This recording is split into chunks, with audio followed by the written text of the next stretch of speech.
안녕하세요. 오늘 저희가 당신이 보내주시는 흥미로운 자료들, 이걸 좀 깊이 파헤쳐 보려고 하는데요. 시작하기 전에 먼저 말씀드릴 게 있어요. 오늘 저희가 나누는 이야기는 여기 있는 정보들을 조각조각 맞춰보는 거예요. 뭐랄까, 사실을 기반으로 점들을 쭉 이어서 하나의 그림을 그려보는 그런 시나리오 탐색이라고 생각해 주시면 좋겠습니다. 네, 맞습니다. 스테이블 코인 얘기도 있고, 탄소 배출권 시장, 위성 기술, 또 비트코인까지. 이게 다 따로 노는 것 같지만 한번 연결해보면 좀 흥미로운 질문들이 나오더라고요. 그렇죠. 이 조각들을 어떻게 맞춰볼 수 있을지, 자, 그럼 한번 시작해 볼까요? 좋습니다. 우선은 확실한 사실부터 짚어보죠. 파이낸셜 뉴즈 기사에 나온 건데 그 서클이라는 회사 있잖아요. 거기 스테이블 코인, USDC. 이게 실제로 탄소 배출권 거래에 쓰이고 있다는 거예요. 탄소 배출권 거래요? 와, 그 시장 규모가 총 300조 원이나 된다고요? 엄청나네요. 네, 그렇죠. 근데 이게 어떻게 가능하냐면 바로 실물 자산, RWA라고 하죠. 이 RWA 토큰화 기술 덕분입니다. 아, RWA 토큰화요? 네, 그러니까 탄소 배출권 같은 실물 자산을 블록체인 위에 토큰으로 딱 만들어서 그걸 사고 파는 거죠. 카본 마크나 투건 프로토콜 같은 데서 USDC로 이 토큰화된 배출권을 거래할 수 있게 된 거예요. 디지털 자산이 이제 실물 경제, 그것도 환경 금융 쪽 인프라로 진짜 쓰이기 시작했다. 이런 신호로 볼 수도 있겠네요. 정확합니다. 아주 중요한 사례죠. 그리고 한국뿐만 아니라 일본, 호주, 싱가포르 이런 나라들에서도 비슷한 움직임이 있다고 하고요. 국내 금융기관들도 관심 있게 보고 투자도 한다고 하니까요. 이게 그냥 잠깐 반짝하는 게 아니라는 거군요. 네, 그런 것 같습니다. 근데 여기에 또 다른 아주 흥미로운 조각이 하나 더 등장합니다. 바로 위성 기술이에요. 위성이요? 아, 그 아르헨티나 회사, 세텔로직 말씀이시죠? 지구 전체를 매일 그것도 70cm급 고해상도로 찍는데 비용은 기존의 10분의 1, 엄청나던데요. 네, 정말 기술 발전이 무섭죠. 근데 더 주목할 점은 당신이 주신 자료에 보면 하워드 루티닉이나 스티븐 무누신 같은 사람들 있잖아요. 아, 네. 루티닉은 지금 상무장관 후보자고 문우신은 전 재무장관이었죠. 맞습니다. 이 사람들이 일찌감치 이 위성 기술의 금융적 잠재력을 봤다는 거예요. 그래서 투자를 했다는 거죠.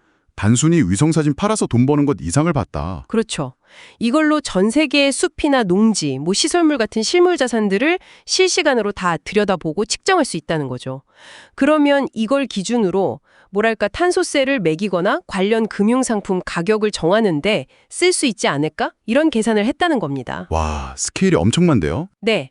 핵심은 지구 전체의 실시간 데이터를 누가 먼저 쥐느냐, 이런 경쟁일 수 있다는 분석도 있고요. 만약 무트닉 같은 사람이 정말 상무장관이 되면 무역 정책이나 데이터 규제 같은 걸로 이런 활용도를 더 높일 수도 있겠죠. 자, 그럼 이제 슬슬 점들을 이어볼 시간이네요. 여기서부터는 정말 당신이 공유해 주신 자료들을 바탕으로 한번 그려보는 시나리오입니다. 아, 이게 상당히 흥미로운 그림이 나오던데요? 네, 그렇죠. 한 자료에서는 이런 가설을 제시해요.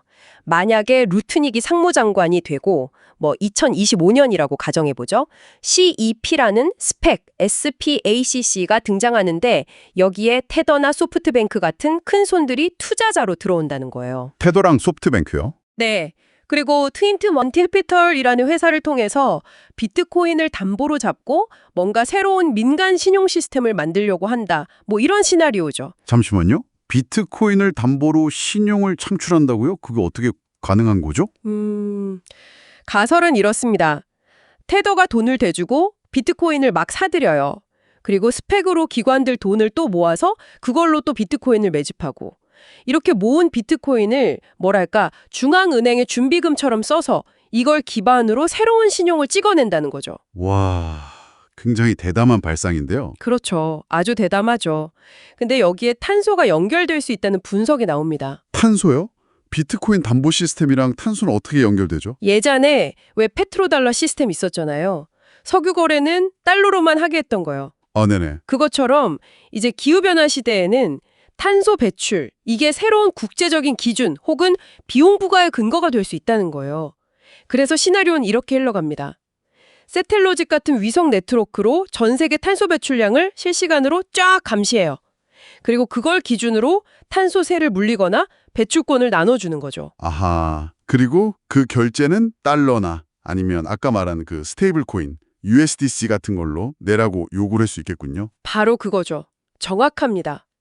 그리고 이 거대한 시스템 전체를 뒤에서 뭔가 보이지 않게 딱 받쳐주는 담보 혹은 준비 자산으로 비트코인이 쓸 수도 있다. 이런 가능성까지 제기하는 겁니다. 와, 그러니까 정리해보면 위성으로 감시하고 감시, 탄소를 기준으로 삼고 기준, 스테이블 코인으로 결제하고 결제 수단, 그 밑바탕 되는 비트코인이 담보처럼 있을 수 있다. 담보. 이런 구조로 새로운 금융 질서가 만들어질 수도 있다. 뭐 이런 얘기네요. 점들을 이어서 그린 그림이고요. 네, 오늘 저희는 당신이 제공해 주신 여러 자료들을 가지고 위성 데이터, 탄소 시장, 스테이블 코인, 비트코인 이게 더 어떻게 엮일 수 있는지에 대한 하나의 시나리오를 쭉 따라가 봤습니다. 다시 한번 강조하지만 이건 사실들을 바탕으로 점들을 이어본 하나의 가설입니다. 네, 정말 중요한 점이죠. 이게 지금 실제로 진행되고 있는 기술 발전이나 시장 움직임, 또 특정 인물들의 행보를 조합해서 만든 하나의 해석일 뿐이라는 거예요. 당연히 다른 시각으로도 보고 비판적으로 검토할 필요가 있습니다. 그럼 마지막으로 이런 질문을 한번 던져보고 싶네요.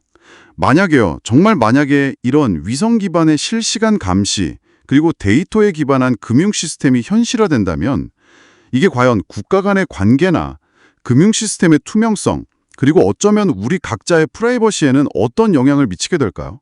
당신의 생각은 어떠신가요?